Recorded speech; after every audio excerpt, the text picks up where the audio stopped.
Vous êtes bien sur Héritage Télévision. Bonjour à tous et bienvenue dans cette édition de la mi-journée. Les titres.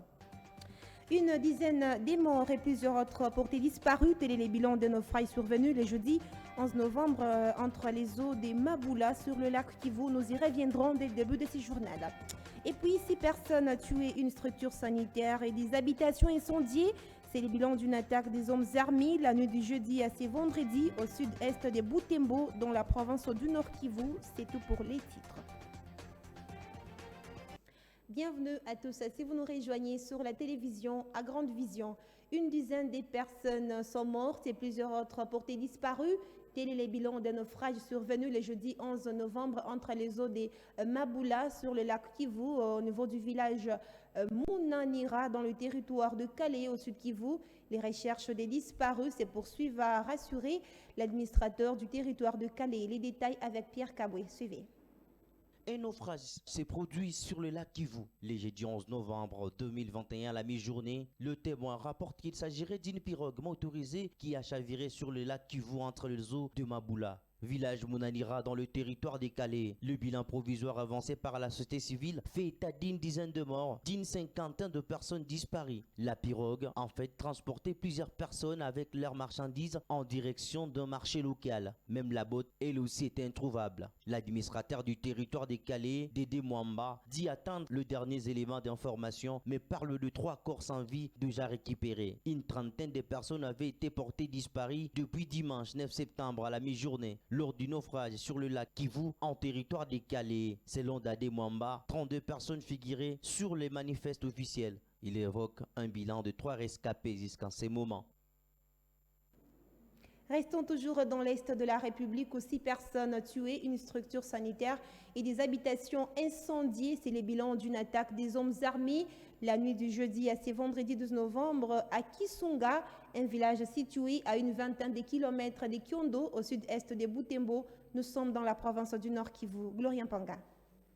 Un journaliste basé à Kyondo qui a été sur les lieux de l'incident a rapporté à actualité.cd avoir vu, je cite, 4 corps calcinés au centre de santé Kialumba au village Kisunga et 2 autres morts dans le quartier. Selon le vice-président de la société civile du Nord Kivu, Edgar Matesso, parmi les victimes figurent 3 soignants et une sentinelle du centre de santé incendié. Seuls 2 médecins qui y prestent ont réussi à se sauver. Le journaliste et la société civile ajoutent que plus de 4 maisons d'habitation ont également été incendiées dans le village. Le bilan pourrait s'alourdir parce qu'on vient de nous signaler que l'ennemi a tué d'autres personnes quand il s'est retiré du village, souligne le journaliste. Le centre de santé Kialumba est la structure sanitaire de référence de la région de Kisunga qui ouvre la voie sur le Grabin. La société civile attribue l'attaque aux ADF qui se livrent à des atrocités depuis le mois d'août dernier dans la région de Bachou, dans le territoire de Béni. Ce, malgré l'état des sièges en vigueur depuis le 6 mai dernier pour permettre à l'armée de faire face aux forces négatives au Nord Kivu et en Ituri. Changeons des chapitres à présent pour parler santé. Une équipe d'experts du ministère de la Santé séjourne à Ngungu. Nous sommes dans la province du Kwilu pour investiguer sur une maladie inconnue qui a déjà tué 286 enfants de 0 à 5 ans, et cela depuis le mois d'août dernier. C'est selon une annonce faite à actualité.cd par la direction surveillance épidémiologique du ministère de la Santé. Cette mission intervient alors que la société civile locale déplorait l'inattention des autorités tant locales que nationales. Jean Bayoun fait le point. Quelques experts du ministère de la Santé sont à Kwilu afin de déterminer la source de cette maladie inconnue qui décime depuis plus de 2 mois les enfants âgés de 0 à 5 ans dans la zone de santé des Gungu. Déjà, des 186 enfants sont décédés des suites de cette maladie non encore identifiée. Selon la direction surveillance épidémiologique du ministère de la Santé, une investigation des experts, dont ceux de la direction, est en cours et attend le briefing pour fixer l'opinion sur cette maladie. D'après les informations reçues des sources locales, c'est depuis 3 ans que 2 cas de mortalité se répètent au cours de la même période. Ces décès sont particulièrement enregistrés dans la commune rurale de Mukedi, au village Lozo Munene et Kinzamba. Cependant, la société civile locale déplorait déjà il y a peu le manque de réactivité de la part des autorités provinciales et nationales restée silencieuse sur la situation pendant très longtemps. Revenons une fois de plus dans l'Est de la République pour parler de cette signature par le vice-gouverneur de Provence, le commissaire divisionnaire Romy Ekouka, de l'acte d'engagement en faveur de la campagne de distribution des moustiquaires imprégnés d'insecticides. Avec cette signature d'acte d'engagement, le gouvernement provincial du Nord Kivu vient de s'approprier cette campagne qui continue en mars 2022. L'objectif est de lutter efficacement contre le paludisme dans cette partie de la République démocratique du Congo. Les détails avec notre correspondant. Signature apposée sur le document par le vice-gouverneur de Provence, le commissaire divisionnaire Romy Ekouka. C'est ainsi que le gouvernement provincial s'est engagé en faveur de la campagne de distribution des masses de moustiquaires imprégnés d'insecticides à longue durée d'action au Nord Kivu. Vous nous avez demandé de nous engager à réaliser certaines actions ponctuelles qui nous étaient demandées, notamment la sensibilisation, notamment l'information, notamment l'appui à la police pour la distribution, notamment la distribution elle-même, notamment l'appui à la distribution, notamment à la protection dans le cas de médecins de zone de Mouesso, la protection des opérateurs sur terrain.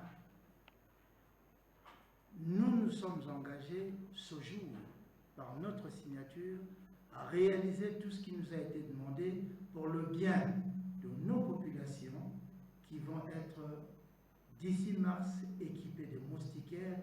Au cours de cette rencontre, le professeur Eric Mukomena, directeur du programme national de lutte contre le paludisme, a présenté le travail à abattre ou déjà abattu pour la réussite de cette campagne contenant de nouvelles stratégies. La particularité, c'est évident parce que d'abord c'est le temps de Covid. Nous sommes à l'époque de la Covid, donc il faut des mesures barrières et continuer à respecter les mesures barrières, continuer à protéger les ménages, continuer à protéger aussi les prestataires. Donc nous en tiendrons compte. L'autre particularité, c'est que ce sera porte à porte, pas fixe comme nous avions fait il y a 3 ans. Et enfin, la grande innovation, c'est que nous allons utiliser des téléphones portables avec une application ODK pour la distribution de moustiquaires imprégnés. La coordination de cette campagne prévue en mars 2022 sera présidée par le gouverneur de Provence. Dernier titre avant de refermer ce journal parlant environnement, des éléphants en provenance du parc national de Virunga inquiètent les agriculteurs riverains de cette réserve du patrimoine mondial dans plusieurs agglomérations du secteur Rwenzori en territoire de Béni. La nouvelle société civile de la place parle d'une dizaine d'hectares de champs déjà ravagés par ces bêtes. Cette situation impacte négativement sur l'économie des habitants. Pendant ces temps, l'ICCN promet déjà une solution à cette situation. Roger Kakouliari est notre correspondant. D'après nos sources, étant en liberté, ces pachydermes, l'espèce la plus emblématique des animaux, circulent sur des dizaines de kilomètres dans les parcs et aux environs dans le secteur Rwenzori. Au passage, ils broutent, dévastent et détruisent systématiquement des cultures, causant des pleurs, graissements des dents et lamentations. Melik Moulala est coordonnateur de la nouvelle société civile congolaise dans cette partie. Beaucoup de chats sont dévastés par des éléphants. Ce sont des chats de paisibles populations. Les bas peuples qui n'ont rien à voir avec les parcs. Nous, comme population, cela nous a inquiétés beaucoup plus parce que nous sommes d'abord des vulnérables. Nous sommes menacés par la sécurité. Voilà encore notre insécurité provoquée par les éléphants alors qu'il y a des personnes censées protéger ces éléphants, protéger les parcs. Alors, la population est en train de passer une nuit à l'extérieur, en train d'allumer des feux pour empêcher peut-être les éléphants de dévaster les champs. La nouvelle société civile congolaise qui a échangé avec les autorités de l'Institut congolais pour la conservation de la nature ICCN indique que les dispositions nécessaires ont été prises pour mettre fin à cette situation. Bon, nous avons montré aux conservateurs les problèmes. Il nous a dit qu'à moins de 2 semaines, la solution sera trouvée. On va mettre des fils barbelés au niveau du parc pour empêcher les éléphants d'aller encore continuer à dévaster les champs des paisibles populations au niveau de Massambo et Aviro. Mais il a appelé la population donc calme. L'ICC nous dit qu'il va aller vers la population, communiquer avec la population des stratégies qu'on peut amorcer avec les tirs barbelés qui seront électrifiés puissent arriver dans moins de 2 semaines. Cette information est confirmée par l'un des cadres de l'ICCN qui s'est exprimé sous anonymat. Pour le moment, les habitants dorment à l'extérieur en allumant le feu pour protéger leur culture contre ces animaux. Béni, Roger Kakoulerai, Héritage TV. Merci à vous, Roger Kakouliari, pour toutes ces explications. C'est même la fin de ce journal. Je vous rappelle le titre. Une dizaine de morts et plusieurs autres portés disparus. Tel est le bilan d'un naufrage survenu le jeudi 11 novembre entre les eaux des Maboula sur le lac Kivu au village Mounanira dans le territoire de Calais au sud Kivu. Et puis, 6 personnes tuées, une structure sanitaire et des habitations incendiées. C'est le bilan d'une attaque des hommes armés la nuit du jeudi à ce vendredi 12 novembre à Kisunga, un village situé à une vingtaine de kilomètres de Kyondo au sud-est de Butembo. Nous sommes dans la province du Nord Kivu.